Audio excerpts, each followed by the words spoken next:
Hello learners, welcome back to my channel that's crack exam prep. तो आज आपके लिए एक बहुत ही इंपॉर्टेंट वीडियो हम लेकर आए हैं जिसपे हम आपके जो भी इंपॉर्टेंट टॉपिक है related to your commerce subject, चाहे वो आपके यूजीसी नेट से रिलेटेड इंपॉर्टेंट है, HTET, HPSC, CTET, D triple KVS, इन सभी एग्जाम्स के लिए ये क्वेश्चन, ये जो टॉपिक्स है, एक्चुअली नॉट क्वेश्चन, ये टॉपिक्स हैं, बहुत ही इंपॉर्टेंट है और इनमें से क्वेश्चन आपके मिलते हैं। इसीलिए हम इन इंपॉर्टेंट टॉपिक को एक मैराथन के अंदर ही कंप्लीट करेंगे ताकि आपको बार बार से, देखिए बहुत ही कम टाइम बचा आपका एग्जाम आने में, तो इट्स बेटर कि आप एक बार इन सभी टॉपिक को ब्रीफली, जस्ट जो आपके एग्जाम पॉइंट ऑफ व्यू से इंपॉर्टेंट है, सिर्फ उसी चीज को फटाफट से एक बार देख ले। एक बार या दो बार आप इस वीडियो को देखेंगे तो आपको ये हमेशा माइंड में रहेगी, बिकॉज हम सिर्फ उन्हीं चीजों के बारे में बात करेंगे यहाँ पे जो एग्जाम पॉइंट ऑफ व्यू से इंपॉर्टेंट है और उसमें आने वाली है, उससे रिलेटेड क्वेश्चंस को घुमा के आपसे कैसे पूछा जाएगा उस बारे में भी हम बात करेंगे।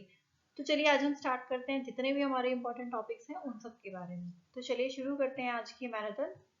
So the first topic is your sustainable development. देखिए ये टॉपिक, या फिर आप इसको कह सकते हैं एसडीजी गोल्स, आपके यूजीसी नेट में, मतलब नॉट 99%, आई वुड से कि 100% चांसेस आर देयर कि यस, 100% कंफर्मेशन इज देयर कि इसमें से क्वेश्चन आपसे पूछा जाएगा। एसडीजी कहा जाता है इसे, that means sustainable development goal. अब ये सस्टेनेबल डेवलपमेंट एक्चुअली होता क्या है, ये है आपका, अगर हम इसके सिंपल डेफिनेशन के बारे में बात करें तो this is about it satisfy the needs of present without compromising the capacity of future generation, guaranteeing the balance between economic growth, care of environment and social well-being। देखिए जो आपके सस्टेनेबल डेवलपमेंट गोल्स होते हैं उनका मतलब अगर हम एक आसान भाषा में समझे तो सपोज आपके पास आपका एक पर्सनल एक कुआं है पानी का, ठीक है। आप उसमें से पानी डेली निकाल रहे हैं बिना सोचे समझे, बस एक माइंडसेट आपका कि तो कुआं है, कुआं मतलब कभी खत्म नहीं होगा। देखिए कोई भी ऐसी चीज नहीं होती जो हमेशा के लिए हो, ठीक है। तो अगर हम ये माइंडसेट रखेंगे कि हम ही चलो जितना हो सकता है इसको यूज कर ले, आगे का देखा जाएगा, तो होगा क्या, जो वाटर लेवल है वो धीरे धीरे कम होता चला जाएगा और हमारी जो आने वाली जनरेशन से आने वाली पीढ़ियां हैं उनके लिए पानी बचेगा ही नहीं, ठीक है। तो ऐसा नहीं है कि हम ये सोचे कि हमने आने वाले जनरेशन के लिए बचाना है तो हम यूज ही ना करें। यहाँ उस बारे में बात नहीं हो रही कि आप यूज ना करो। Water is your mandatory thing कि आपको उसका इस्तेमाल करना ही है, उसके बिना गुजारा नहीं है।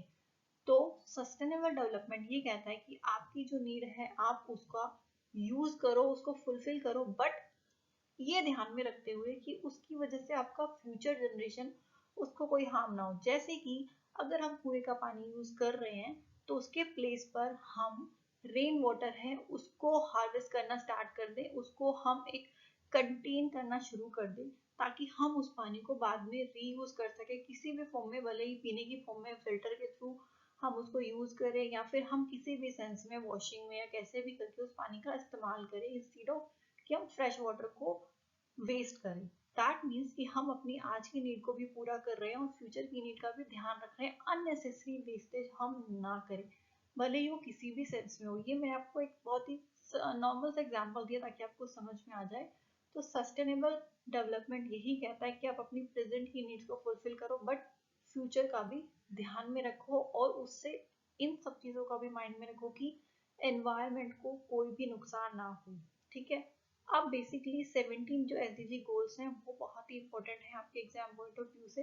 मीनिंग मैंने आपको बता दिया है। बेसिकली अगर आप एचटेट की या फिर ये जो स्टेट लेवल के कॉम्पिटिटिव एग्जाम्स हैं उनकी बात करें तो उसमें बेसिकली मीनिंग आपसे पूछा जाता है कि होता क्या है।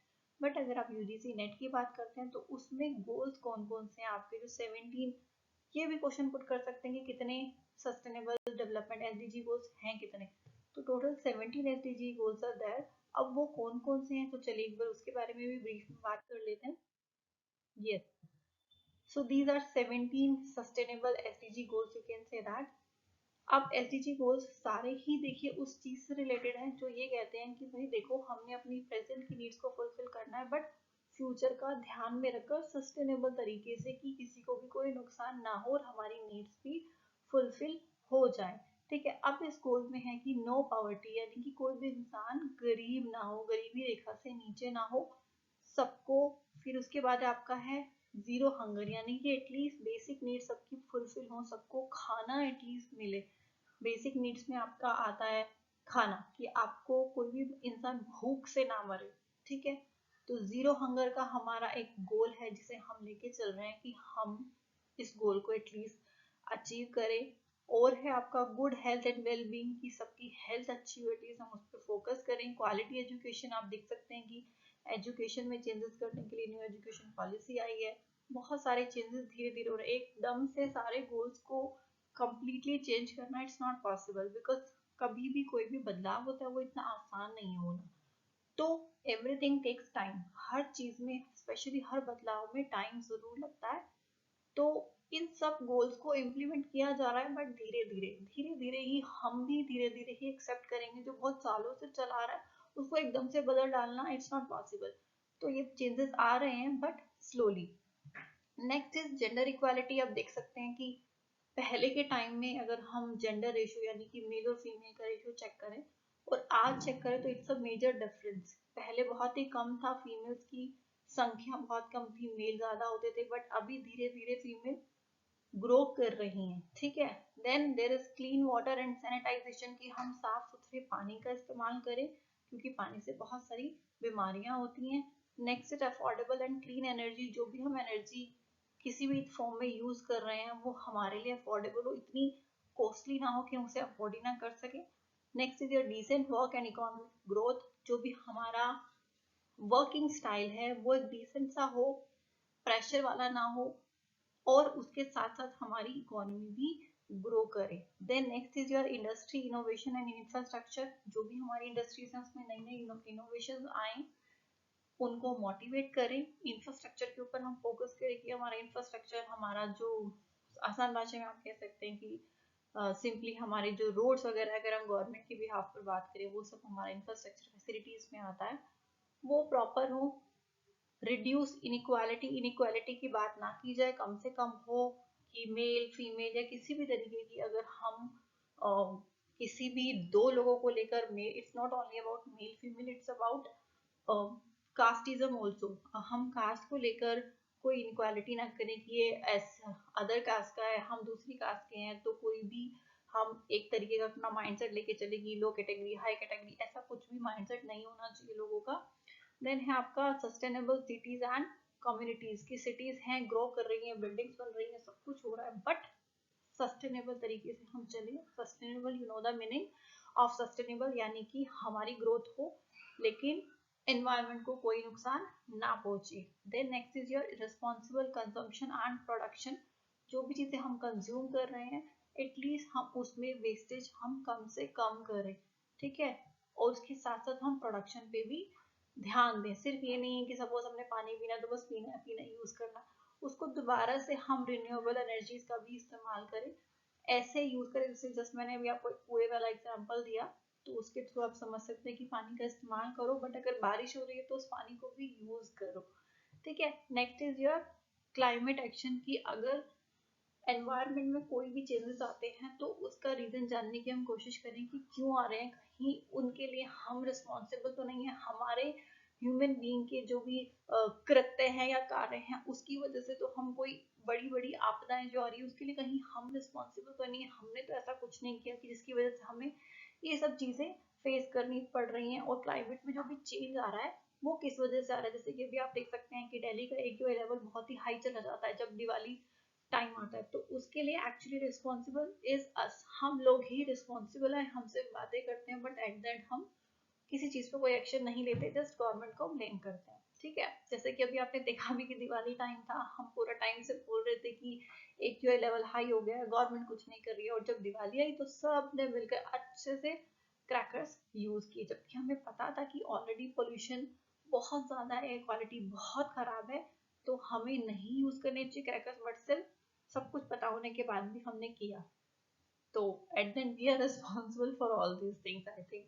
Okay, so next is your life below water, यानी कि जिनकी जिंदगी पानी के नीचे, यानी कि हमारे जो वाटर एनिमल्स हैं उनके बारे में भी हमने सोचना है, ठीक है। Next is life on land, यानी कि जो एनिमल्स जो धरती पर रहते हैं उनके लिए भी हमने सोचना है, यानी कि we are thinking we are focusing on holistic approach, यानी कि सबका साथ सबका विकास, चाहे वो एनिमल्स है, चाहे वो इंसान है, चाहे वो एनवायरनमेंट है, हर चीज के बारे में हमने सोचना है। Next is your peace, justice and strong institutions, यानी कि हमने इन सब चीजों को फॉलो करना है, उसके साथ साथ शांति को बना के रखना है, जस्टिस, हर इंसान को न्याय मिले, और हमारे जो भी इंस्टीट्यूशंस हैं उन सबके डिसीजंस सब कुछ इतने स्ट्रॉन्ग हो कि एटलीस्ट क्राइम को हम मिनिमम कर सकें। Next is your partnership for the goals, in goals को पूरा करने के लिए हम पार्टनरशिप का भी हेल्प ले सकते हैं, हम कंपनीज पार्टनरशिप कर सकते हैं किसी पर्टिकुलर प्रोजेक्ट को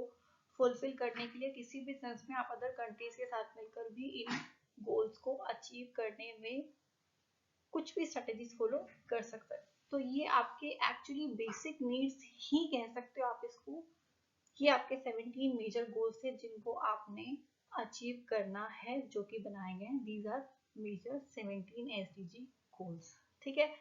So this was all about SDG goals. This was the first topic. Now let's talk about another topic, and that is so our next topic is consumer buying decision process. यानी कि कोई भी consumer किसी भी product को purchase करने का जो डिसीजन है वो कैसे लेता है। देखिए, जब भी हम कुछ परचेज करने जाते हैं ना, तो उसका एक प्रॉपर प्रोसेस होता है, ठीक है। प्रोसेस मतलब सीक्वेंस। कई बार एग्जाम में आपसे इस सीक्वेंस के प्रॉपर स्टेप भी पूछ लिए जाते हैं, यानी कि फर्स्ट स्टेप क्या है आपका, सेकंड क्या है, third, fourth, five, basically 5 steps are there for consumer buying decision process. अब इन स्टेप्स के बारे में बात करते हैं। तो फर्स्ट स्टेप है आपका प्रॉब्लम और यू कैन से नीड रिकॉग्निशन, यानी कि अपनी जरूरत का जब कंज्यूमर को एहसास होता है। ये दो टाइप की हो सकती है आपका, इंटरनल स्टिमुली और एक्सटर्नल स्टिमुली। इंटरनल मतलब जब आपको खुद से एहसास हो रहा है, सपोज आपको भूख लग रही है, ठीक है, वो आपको ही पता आपको भूख लग रही है। जब आपको भूख लगेगी तो आप खाना खाएंगे, आपको प्यास लगेगी तो आप पानी पिएंगे, ठीक है। आपको नींद आएगी तो यू वांट कि आपके पास एक बेड हो जिस पर आप सो सके, ठीक है। तो ये आपकी एक इंटरनल डिमांड्स, इंटरनल नीड्स हैं जो कि आपको खुद से पता चल रहा है, ठीक है। अब सेकंड होता है आपका एक्सटर्नल स्टिमुली, यानी कि एक्सटर्नल में आता है कि कोई बाहर का बंदा आपको आके बता रहा है कि देखो मार्केट में एक नया फोन आया है, नई गाड़ी आई है, आप चाहो तो आप भी उसको यूज कर सकते हो, आपके लिए भी बेनिफिशियल रहेगी, रीजनल प्राइस है। तो कोई भी चीजें आके कोई आपको आके मोटिवेट करता है या आपको बताता है, और आपका भी मन कर जाता है उस चीज को लेने का। पहले वो आपकी जरूरत नहीं थी, बट किसी और की बात सुनकर आपको लग रहा है कि अगर वो प्रोडक्ट हम परचेज कर लेंगे तो उससे हमारी लाइफ और इजी हो जाएगी, ठीक है। तो उसके बाद आप अगर उस प्रोडक्ट को परचेज करने का डिसीजन लेते हैं तो that is your external stimuli, ठीक है। देन उसके बाद आपका सेकंड स्टेप है इंफॉर्मेशन सर्च। इंफॉर्मेशन सर्च में आपका आता है कि जब भी आप कोई प्रोडक्ट परचेज करने जाते हैं तो सबसे पहले आपको एहसास हुआ कि मुझे ये चीज खरीदनी है। उसके बाद आपको जब वो सपोज आपको फोन लेना है, तो सबसे पहले आपने डिसाइड किया कि मुझे फोन लेना है, ठीक है। अब कौन सा फोन लेना है, कौन से ब्रांड का लेना है, उसमें क्या क्या फीचर्स होने चाहिए, प्राइस क्या होना चाहिए, इन सबसे रिलेटेड हम हमेशा सर्च करते हैं, ठीक है। तो वो सर्च आप इंटरनेट के थ्रू कर सकते हैं, अपने फ्रेंड से पूछ सकते हैं, एडवर्टाइजिंग वगैरह देख के कर सकते हैं, तो कुछ भी बहुत सारे ऑप्शंस हो सकते हैं जिसके थ्रू आप डिफरेंट डिफरेंट सर्च करते हैं कि हमें ये चाहिए, ठीक है। फिर उसके बाद जब आप सर्च करते हो तो थर्ड स्टेप आपका आता है इवेल्युएट ऑल्टरनेटिव, यानी कि जब आप सर्च करते हो ना, तो आपके पास बहुत सारे ऑप्शंस आ जाते हैं। कि देखिए, जब आप फोन के बारे में सर्च करोगे तो बहुत सारे ऑप्शंस आपके पास आ जाएंगे, अगर आप सिंपली गूगल भी करोगे तो बहुत सारे ऑप्शंस आ जाएंगे, ठीक है। तो इतने सारे हमारे पास ऑप्शन है, अब उन ऑप्शन में हमने कंपैरिजन करना है कि हमें हमारी नीड के हिसाब से कैसा और क्या चाहिए, ठीक है। Then fourth step is your purchase decision. सब कुछ हो गया, हमने ऑप्शन देख लिए, सर्च कर लिया, अब फाइनली हमने परचेज करना है कि हमें हमारी नीड के हिसाब से ये कोई पर्टिकुलर फोन है वो सूट करता है, क्वालिटी वाइज, प्राइस वाइज, सारी चीजें। अब हमने उस प्रोडक्ट को परचेज कर लिया, ठीक है। Last step is your post purchase behaviour. नाम से ही पता चल रहा है, पोस्ट परचेज यानी कि परचेज करने के बाद हम उस प्रोडक्ट के लिए कैसा रिस्पॉन्स करते हैं। देखिए, इसके अंदर 3 सब पॉइंट्स आते हैं आपके पोस्ट परचेज बिहेवियर में, आपका सेटिस्फाइड, अनसेटिस्फाइड और डिलाइटेड, ठीक है। तो ये भी क्वेश्चन आपसे पुट किया जा सकता है। सेटिस्फाइड में क्या होता है कि जैसा मुझे चाहिए था वैसा मुझे मिल गया तो आई एम सेटिस्फाइड। अनसेटिस्फाइड, जैसी मेरी एक्सपेक्टेशन थी उस फोन से वैसा उसमें वो काम नहीं कर रहा है उस प्रॉपर तरीके से, तो आई एम अनसेटिस्फाइड। डिलाइटेड होता है कि जैसा मुझे लग रहा था ना कि फोन ऐसा होगा, उससे भी कहीं बेहतर वो परफॉर्म कर रहा है, तो आई विल बी डिलाइटेड, ठीक है। So this is post purchase behaviour. ये 5 आपके स्टेप्स हैं कंज्यूमर बाइंग प्रोसेस के। सीक्वेंस पूछ सकते हैं, ये भी पूछ सकते हैं कि सपोज इन्फॉर्मेशन परचेज के बाद नेक्स्ट स्टेप आपका क्या होगा, तो और पोस्ट परचेज बिहेवियर है उसमें कौन कौन सी चीजें इंक्लूड होती हैं, सेटिस्फाइड, अनसेटिस्फाइड, डिलाइटेड, और एक और ऑप्शन भी दे सकते हैं कि इन चारों में से कौन सा नहीं है। तो इस तरीके के क्वेश्चन आपसे पूछे जा सकते हैं। सो नेक्स्ट इज योर, इसी में ही अगर हम देखें तो फैक्टर इन्फ्लुएंसिंग कंज्यूमर बिहेवियर, ऐसे कौन कौन से फैक्टर है जो किसी कंज्यूमर के बिहेवियर को इफेक्ट करते हैं, इन्फ्लुएंस करते हैं, ठीक है।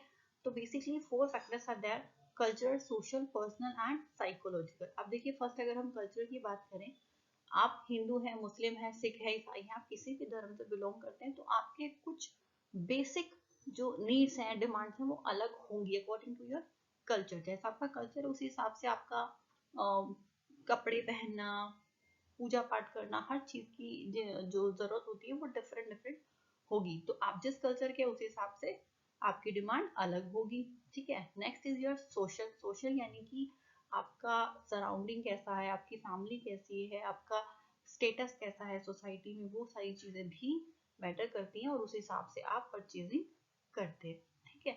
देन है आपका पर्सनल। पर्सनल मतलब age factor, life cycle, occupation, economic situation, lifestyle, personality and self concept, ये सारी चीजें पर्सनल बिहेवियर में आती हैं। दैट मीन्स कि एज, सपोज अगर बच्चा छोटा है तो उसकी एज के हिसाब से डिमांड ज्यादा होगी, ठीक है। ऑक्यूपेशन यानी कि आपका प्रोफाइल कैसा है, अगर आपकी कंपनी है तो उस हिसाब से जो जो चीज़ों की डिमांड है आप उस हिसाब से परचेज करेंगे, ठीक है। आपका लाइफस्टाइल जैसा, आपकी पर्सनैलिटी कैसी है, आपका जितना भी परचेजिंग प्रोसेस रहेगा ना, सारा का सारा जिन भी चीज़ों की आप डिमांड करेंगे वो सब कुछ आप अपनी पर्सनैलिटी, ऑक्यूपेशन, आपका एज क्या है, इन सब चीज़ों के हिसाब से भी आपकी जो प्रोडक्ट परचेजिंग है, स्टाइल है, उस पर इफेक्ट पड़ेगा, ठीक है। Next is your psychological. Psychological मतलब कुछ ऐसे फैक्टर जो कि थोड़े एक्सटर्नल कहे जाते हैं। सपोज इसमें आपका motivation, perception, learning, belief and attitude, ये सब चीजें इसमें आती हैं। सो मोटिवेशन इज दैट कि आपको किसी चीज की जरूरत है या नहीं, बट हाँ आपको दिख रहा है कि किसी आपके फेवरेट एक्टर या एक्ट्रेस ने वो पर्टिकुलर कोई भी प्रोडक्ट है उसको इस्तेमाल कर रहा है, तो ऑटोमेटिकली आपका भी मन करेगा कि चलो हम भी परचेज करते हैं, बिकॉज इतनी अच्छा प्रोडक्ट है कि हमारा फेवरेट एक्टर या एक्ट्रेस उसे यूज कर रहे हैं तो फिर वो हमारे लिए भी अच्छा ही होगा। या फिर कोई और तरीके का मोटिवेशन की जिससे आप इन्फ्लुएंस होते हैं, कोई भी ऐसा बंदा जो आपको बताता है किसी चीज के बारे में, अगर आप उसे फॉलो करते हैं तो भी आप उस प्रोडक्ट को परचेज करने का ट्राई करेंगे। आप देखते हैं ना कि जितने भी प्रोडक्ट होते हैं उनकी एड वगैरह फेमस पर्सनालिटी से कराई जाती है, क्योंकि उन्हें लोग फॉलो करते हैं, जो वो यूज करेंगे लोग उनको देखकर उसे यूज करना स्टार्ट कर देते हैं। So this is all about consumer buying decision process and factor that influence consumer behaviour. तो चलिए अब हम चलते हैं अपने नेक्स्ट टॉपिक की तरफ। देखिए ये सारे आप चाहे तो इसका स्क्रीनशॉट ले लें या फिर आप इस वीडियो को 2 बार देखें, बट हाँ क्वेश्चन आपको इसमें से जरूर मिलने वाले हैं, ठीक है। So the next topic is product life cycle. So the next topic is your product life cycle. देखिए जैसे इंसान का लाइफ का साइकिल होता है ना, उसी तरीके से किसी भी प्रोडक्ट का लाइफ साइकिल भी होता है। अब देखिए प्रोडक्ट लाइफ साइकिल बेसिकली होता क्या है, इसकी 4 स्टेजेस होती हैं। इन स्टेजेस के भी ये भी प्रॉपर एक तरीके से आप कह सकते हैं सीक्वेंस है। आपसे ये भी पूछ सकते हैं कि फर्स्ट स्टेप क्या है, फर्स्ट स्टेज क्या है, सेकंड, थर्ड, फोर्थ, ये इनकी नेम्स भी पूछे जा सकते हैं आपसे एग्जाम में, ठीक है।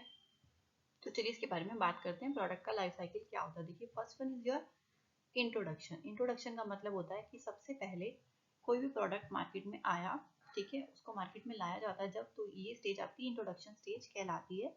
इस स्टेज में प्रोडक्ट की जो डिमांड है, प्रोडक्ट की डिमांड या तो कम होती है, बहुत ज़्यादा होती है, या तो कंपनीज, ऑर्गेनाइजेशन प्रोडक्ट स्कीमिंग की, प्राइसिंग स्कीमिंग की स्ट्रेटेजी को फॉलो कर सकती हैं, या फिर पेनिट्रेशन यानी कि इनिशियली प्राइस या तो बहुत कम रखा जाता है ताकि उस प्रोडक्ट को परचेज किया जाए, या फिर उसका प्राइस बहुत हाई कर दिया जाता है कि इनिशियली सबको लगे कि प्रोडक्ट बहुत अच्छा है, इसलिए उसकी कई बार मेंटली हम ये सोचते हैं कि जिस प्रोडक्ट की प्राइस ज़्यादा है वो प्रोडक्ट अच्छा होगा, बट ऐसा ज़रूरी नहीं है, बट हाँ डिपेंड करता है माइंडसेट पे। तो इनिशियली ये स्टेज आपकी इंट्रोडक्शन स्टेज होती है। सेल बहुत ज्यादा नहीं होती, धीरे धीरे सेल ग्रो करती है इस स्टेज पे, क्योंकि अभी प्रोडक्ट मार्केट में नया है, मार्केट में आया ही है। फिर उसके बाद जैसे ही थोड़ा सा इंट्रोड्यूस हुआ, थोड़ा टाइम लगा, उसके बाद नेक्स्ट स्टेज आपकी आती है ग्रोथ, यानी कि नाउ प्रोडक्ट इज ग्रोइंग। अब प्रोडक्ट धीरे धीरे ग्रोथ पकड़ रहा है, लोग उसके बारे में जानने लग गए हैं कि प्रोडक्ट कैसा है, या जो भी उसकी मार्केट इमेज बन गई है, प्रोडक्ट ग्रो कर रहा है।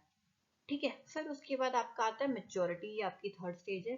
मेच्योरिटी, इस स्टेज पर प्रोडक्ट अपने पीक लेवल पर पहुंच चुका है, यानी कि इससे ज्यादा ग्रोथ होना इज नॉट पॉसिबल। ठीक है, मैक्सिमम जितनी ग्रोथ, जितना प्रोडक्ट को फेमस होना था, सक्सेसफुल होना था, वो हो चुका है। So this is your maturity stage. अब एक बार मेच्योरिटी स्टेज पे प्रोडक्ट आ गया तो अब वो धीरे धीरे डिक्लाइन, यानी कि उसकी सेल, उसकी डिमांड होना कम शुरू हो जाती है एक टाइम के बाद, क्योंकि नए नए इनोवेशन होती रहती है, नए नए प्रोडक्ट मार्केट में आते रहते हैं। तो जो लास्ट आपकी स्टेज रहेगी वो आपकी रहेगी डिक्लाइन की। प्रोडक्ट की सेल कम हो रही है, प्रोडक्ट की डिमांड कम है, धीरे धीरे प्रोडक्ट, अब हमें प्रोडक्ट को फिर से हमारी सेल बढ़े उसके लिए हमें उसके अंदर कुछ ना कुछ चेंजेस करने पड़ेंगे, नए इनोवेशन सेट करने पड़ेंगे, स्ट्रैटेजीज चेंज करनी पड़ेंगी, तभी जाके हमारा प्रोडक्ट फिर से ग्रो कर पाएगा। सो ये आपकी 4 स्टेजेस हैं। आप लाइन से प्रॉपर सीक्वेंसेस स्टेजेस को याद रखिएगा। आपसे कोई भी स्टेज उसके बारे में थोड़ा सा पूछ के कि कौन सी ऐसी स्टेज है जिसमें प्रोडक्ट पीक पर होता है, उसकी सेल पीक पर होती है, तो आपका मैच्योरिटी हो गया। कौन सी ऐसी स्टेज है जिसमें प्रोडक्ट की सेल कम होनी शुरू हो जाती है, तो आपका डिक्लाइन हो गया। तो इस तरीके से क्वेश्चन दे कैन आस्क। ठीक है, so the next topic is, so the name of the topic is situational model of leadership. देखिए first and the important point is that कि ये आपका model, situation model of leadership किसने दिया था? ये पॉल हर्सिग एंड ब्रेनचार्ड ने दिया था 1969 में। ये चीज आप जरूर ध्यान रखिएगा, ये क्वेश्चन आपसे पुट किया जाता है कि किसने दिया और कब दिया। ठीक है, उसके बाद इनके बेसिकली 4 जो लीडरशिप स्टाइल्स हैं उनके बारे में बात की जाती है। बट सबसे पहले हम ये जान लें कि सिचुएशनल मॉडल ऑफ लीडरशिप है क्या। देखिए ये जो मॉडल होता है ना, मॉडल ऑफ लीडरशिप, ये कहता है कि जो डिफरेंट डिफरेंट सिचुएशन में जो लीडर्स हैं वो कैसा बिहेव उनको करना चाहिए। कि देखिए हमेशा जरूरी नहीं है कि वो ऑटोक्रेटिक हो या डेमोक्रेटिक हो या फिर कोई पर्टिकुलर लीडरशिप बिहेवियर को ही फॉलो करे।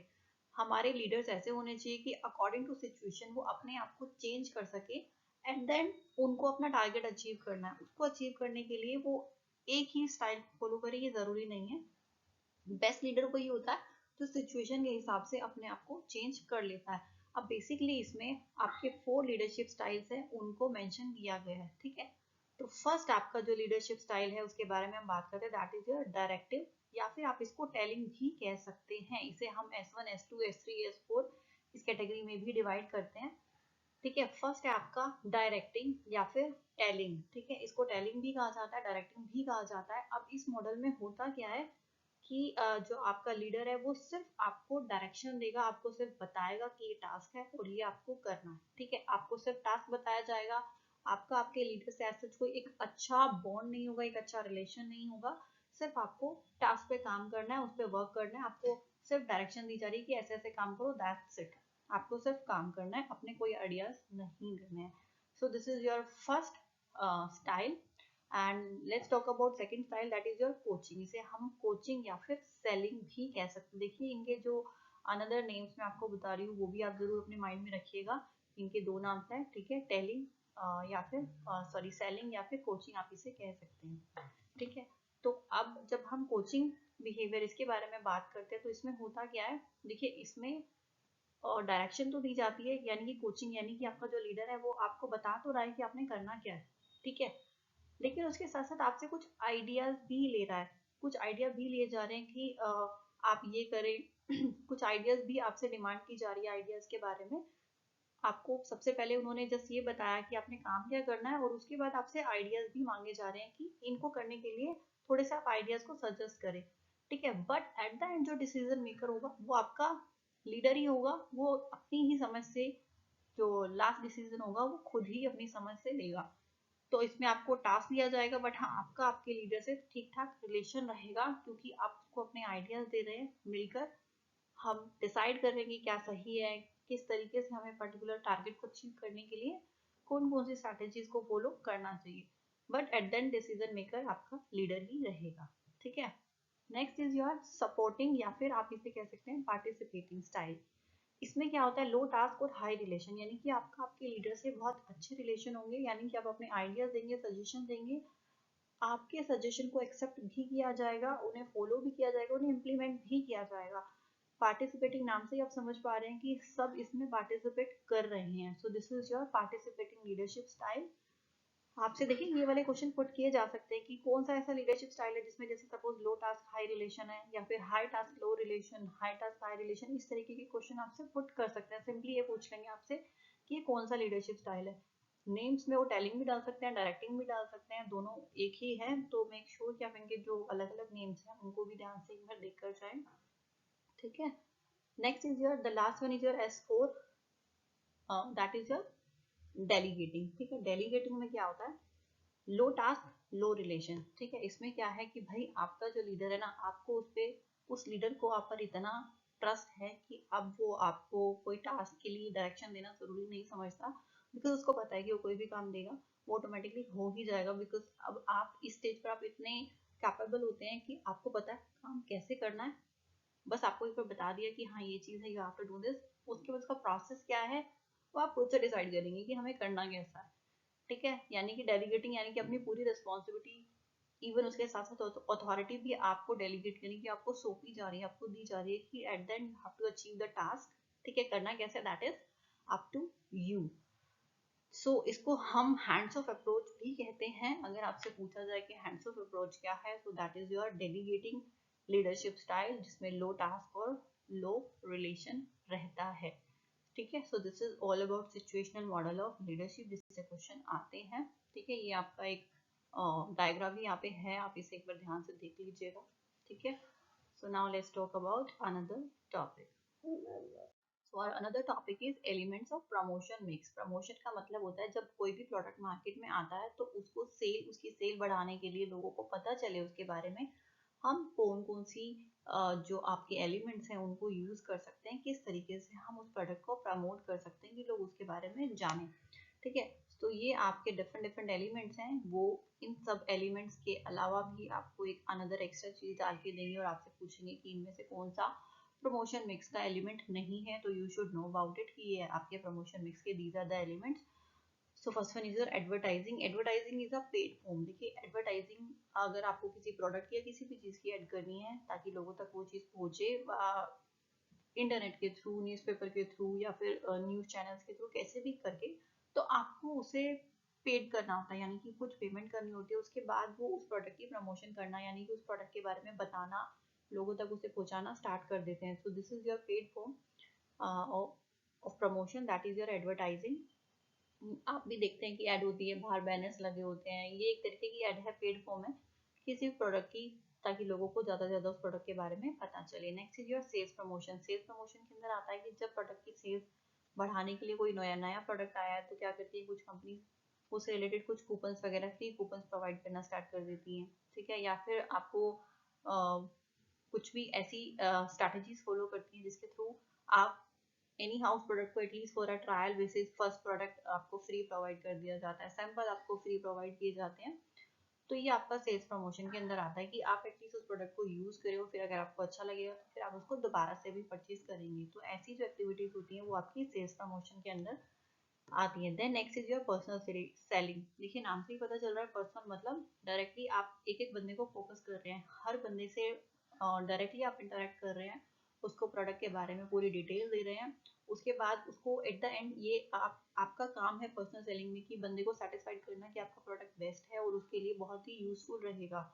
यानी कि हम यहाँ पे एक एक पर्सन को इंटरेक्ट करके उसको पूरी डिटेल देकर किसी प्रोडक्ट को परचेज करने के लिए मोटिवेट करते हैं। ठीक है, जब हम डायरेक्टली बंदे को अप्रोच करते हैं तो that is your personal selling. Then next is your publicity. Publicity में एंड या यू कैन से पब्लिसिटी और पब्लिक रिलेशन, इन दोनों ही चीजों में ये आता है कि जब हम बल्क में यानी कि मास में जो आपका पब्लिक है उसको टारगेट करने की कोशिश करते हैं वाया डिफरेंट डिफरेंट उनको ऑफर्स प्रोवाइड करके, उनसे एक अच्छे रिलेशन बना के कि अगर आप हमारे यहाँ पे आएंगे तो आपको एक प्रोडक्ट परचेज करेंगे, उसके बाद आपको ये फ्री मिलेगा, नेक्स्ट आपको कहीं जाने की ट्रिप फ्री मिलेगी। कुछ इस तरीके की स्ट्रैटेजीज फॉलो की जाती हैं जिससे जब आप ऐसी कुछ भी स्ट्रेटेजीज करते हैं तो वो बंदा जाके दूसरों को बताएगा कि भाई देखो ये हमने लिया था, उसके बाद हमें ये फ्री का टीवी मिला, फ्रिज मिला, इस तरीके की चीजें होती हैं।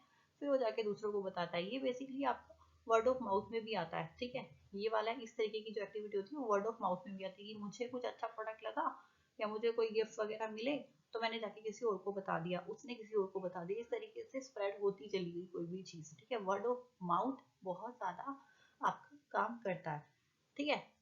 Then that is your direct marketing. Direct marketing में आपका क्या आता है कि आपके पास जब डायरेक्टली आप देखते होंगे मैसेजेस आते हैं, मेल्स वगैरह आते हैं, जिसमें किसी भी पर्टिकुलर प्रोडक्ट से रिलेटेड ऑफर्स या फिर उनकी कोई प्राइस वगैरह अगर लो हुए हैं, कोई भी ऐसी चीजें, कोई चेंजेस आए हैं, तो डायरेक्टली आपके पास मेल आएगा या मैसेजेस आएंगे, मतलब इंडिविजुअली पर्सन टू पर्सन ये मैसेजेस जाते हैं, ठीक है। तो ये आपका हो गया डायरेक्ट मार्केटिंग के अंदर आती है ये चीजें। ऑनलाइन मार्केटिंग, जब ऑनलाइन मार्केटिंग में क्या रहता है, जब भी आप ऑनलाइन कुछ भी सर्च कर रहे होते हैं, यूट्यूब हो गया, आपका गूगल हो गया, तो ऑटोमेटिकली कुछ एड्स होते हैं जो पॉपअप करती हैं, तो सडनली आपको दिखाई देती है, यूट्यूब एड्स होती है वो आपको दिखाई देती है। तो इस तरीके की जो मार्केटिंग होती है that is your online marketing, ठीक है। So these are the elements of promotion mix. So make sure आपसे पूछा जाएगा कि इनमें से कौन कौन से एलिमेंट्स हैं, कौन से नहीं, और उनसे रिलेटेड थोड़ा बहुत बेसिक डिटेल्स कि इस तरीके का अगर कोई एलिमेंट तो वो कौन सा आपका प्रमोशन मिक्स एलिमेंट है। So these all are the elements. Let's talk about another topic. So the next topic is your market segment. यानी कि जब भी हमें किसी प्रोडक्ट को सेल करना होता है तो हम अपने कस्टमर के हिसाब से मार्केट को डिफरेंट डिफरेंट सेगमेंट में डिवाइड कर देते हैं according to their taste, interest, need and location, ठीक है। This is called market segmentation. जब हमें किसी प्रोडक्ट को सेल करना है तो हम मार्केट को डिवाइड कर रहे हैं अलग अलग कस्टमर के टेस्ट के हिसाब से, उनकी नीड के हिसाब से, किस लोकेशन पे वो रहते हैं, किस चीज में उनका इंटरेस्ट है, उस हिसाब से मार्केट को डिवाइड करते हैं। दिस तो ऐसे मार्केट को डिवाइड करने को ही हम कहते हैं मार्केट सेगमेंटेशन, ठीक है। अब मार्केट सेगमेंटेशन के अंदर कौन कौन सी चीजें आती है, that is your first one is your mass marketing. Mass marketing में क्या होता है कि जब हमारा एम होता है कोई ऐसा प्रोडक्ट जिसको हमें सबको सेल करना है, हमारा टारगेट कोई पर्टिकुलर एज जो है, एज फैक्टर नहीं है, एज को लेकर हम नहीं डिवाइड कर रहे हैं। हमारा प्रोडक्ट ही ऐसा है कि वो हर बंदा उसे परचेज कर सकता है, वेदर वो छोटा बच्चा हो, बड़ा हो, यंगस्टर हो या एजेड हो, कोई भी हो, हमारा प्रोडक्ट ऐसा है कि उसे कोई भी खरीद सकता है। जब ऐसे प्रोडक्ट होते हैं ना तो हम मास मार्केटिंग, इस तरीके की मार्केटिंग स्ट्रैटेजी को फॉलो करते हैं। देखिए, aims to attract large portion of public, mass promotion of one product for all buyers, focus on high volume and low price. ऐसी मार्केटिंग में क्या होता है, हमारा फोकस होता है कि ज्यादा से ज्यादा प्रोडक्ट सेल हो, लेकिन हम उस प्रोडक्ट का प्राइस कम रखते हैं कि प्राइस भले ही कम हो बट सेल हमारी बहुत मास यानी कि ग्रैंड लेवल पर हमारी सेल होनी चाहिए। फॉर एग्जाम्पल, आपका एग्जाम्पल है suppose Coca Cola. Coca Cola एक ऐसा प्रोडक्ट है जिसे छोटे बच्चे भी पीते हैं, बड़े भी पीते हैं, यंगस्टर्स भी पीते हैं, एजेड भी पीते हैं, मतलब किसी भी एज फैक्टर के लिए काम आ सकता है और किसी भी एरिया में। इट्स नॉट अबाउट कि कोई पर्टिकुलर कल्चर से रिलेटेड है या कुछ भी ऐसा नहीं है, ये हमारा प्रोडक्ट कैसा है जिसे कोई भी परचेज कर सकता है। तो ऐसे प्रोडक्ट की प्रमोशन के लिए हम मास मार्केटिंग स्ट्रैटेजीज फॉलो करते हैं, ठीक है। Next is your segment marketing. Segment marketing में क्या आता है, a group of customer who share similar need. ऐसे कस्टमर जिनकी नीड सिमिलर है तो हम ऐसे कस्टमर को डिवाइड कर देते हैं। सपोज कि हमारा अगर कस्टमर बच्चे हैं तो हम बच्चों से रिलेटेड ही प्रोडक्ट बना रहे हैं, तो हमारा फोकस क्या रहेगा कि कुछ भी ऐसे अट्रैक्टिव चीजें, अट्रैक्टिव तरीके से प्रमोशन करना कि वो बच्चों को अट्रैक्ट करे, ठीक है। तो हम मार्केट को एक सेगमेंट में डिवाइड कर देते हैं। नेक्स्ट इज योर निश मार्केट। निश मार्केट होती है जब हम बहुत ही छोटी मार्केट पे फोकस करते हैं। सपोज अगर हम बात करें कि कोई बंदा सपोज अपना ऑनलाइन कोचिंग सेंटर ही खोलना चाहता है, ऑनलाइन कोचिंग प्रोवाइड करना चाहता है, तो देखिए, और किसी एक पर्टिकुलर सब्जेक्ट में, सपोज मैथ्स में कोचिंग प्रोवाइड करना चाहता है, तो देखिए, एक तो हर बंदा कोचिंग नहीं लेता, ठीक है। First thing is that means हमारा फोकस है स्टूडेंट्स पे। स्टूडेंट में भी उन स्टूडेंट पे जो मैथ्स के स्टूडेंट है, और मैथ्स के स्टूडेंट भी कोई पर्टिकुलर आपका क्लास होगी 8, 9, 10 या फिर जो भी आप क्लास में फोकस कर रहे हैं। सपोज आप 10th क्लास की मैथ्स की कोचिंग प्रोवाइड करना चाहते हैं, तो मार्केट और छोटी हो गई, यानी कि सबसे पहले तो कोचिंग का काम, उसके बाद सिर्फ स्टूडेंट्स पे फोकस किया, स्टूडेंट में भी उन स्टूडेंट पे जो सिर्फ मैथ्स की कोचिंग चाहते हैं, और मैथ्स की कोचिंग में भी वो वाले स्टूडेंट जो सिर्फ 10th क्लास के। यानी कि हमारा जो मार्केट थी वो छोटी छोटी छोटी होती चली गई, तो हम एक बिल्कुल छोटी सी स्मॉल मार्केट हमारे पास रह गई जिस पर हम फोकस कर रहे हैं। तो इस तरीके की मार्केटिंग को हम कहते हैं niche marketing. Fourth one is your local market. Local market के अंदर फोकस क्या होता है, promotional messages are aim to local customer, not mass market, contact customer directly. Example, city events. जो सिटी में आपके इवेंट्स होते हैं तो वो फोकस क्या करते हैं, सिर्फ सिटी वालों को इन्फॉर्म करना ही प्रेफर करते हैं, क्योंकि दे नो कि सिर्फ सिटी वाले बंदे ही उनके जो भी इवेंट्स वगैरह हैं उसमें आएंगे। तो इस तरीके की जो मार्केटिंग स्ट्रेटेजी है तब फॉलो की जाती है जब हमारे यहाँ टारगेट जो है कस्टमर है वो सिर्फ लोकल लोगों, यानी कि हम जहाँ रहते हैं या फिर जो भी एक पर्टिकुलर एरिया है सिर्फ वहीं पे फोकस करना। सपोज आपके सिटी में कोई भी इवेंट है तो उस इवेंट से रिलेटेड इन्फॉर्मेशन सिर्फ आपकी सिटी के लोगों को ही प्रोवाइड की जाएगी, बाहर के लोगों को थोड़ा बहुत अगर जाती है वर्ड ऑफ माउथ के through, that is a different thing, but major जो फोकस रहेगा वो सिर्फ आपके सिटी के जो लोग हैं उनके ऊपर ही रहेगा। तो इस तरीके की मार्केट को आप लोकल मार्केट कहते हैं। Then the last one is your individual market. Individual market में आपका आता है कि जब हम पर्सन टू पर्सन, एक हर बंदे इंडिविजुअल पर्सन के ऊपर फोकस करते हैं। So these are the major 5 types of, you can say, market segments और मार्केटिंग टाइप्स। ठीक है, तो this is all about the most important topics. इनको हमने बहुत जल्दी से कवर किया, ऐसा नहीं कि बहुत ही डीपली जाकर हमने इनके बारे में देखा है, बट स्टिल हमने सिर्फ एग्जाम पॉइंट ऑफ व्यू से कि इतनी चीजें हमें पता होनी चाहिए और उससे रिलेटेड कोई भी क्वेश्चन अगर हमसे पुट किया जाएगा तो एटलीस्ट वी नो कि ये चीजें हैं क्या, तो हम एटलीस्ट अपनी समझ के हिसाब से उसका प्रॉपर तरीके से आंसर कर पाएंगे। So this is all about all these important topics. If you like my video, please like, share and subscribe to my channel. Thank you for watching.